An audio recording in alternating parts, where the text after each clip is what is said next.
वर देऊ कुठे? प्रयोगशील माणूस आहे, प्रयोग करीत बसलाय शेतात.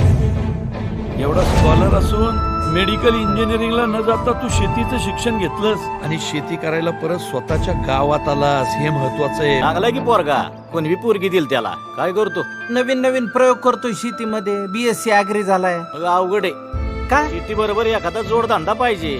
नीट विचार करा, नाहीतर परिस्थिती अशी होईल मुलगी मिळणार नाही. तेव्हा अभिमानानं माझी पोरगी मी शेतकऱ्याला देईल.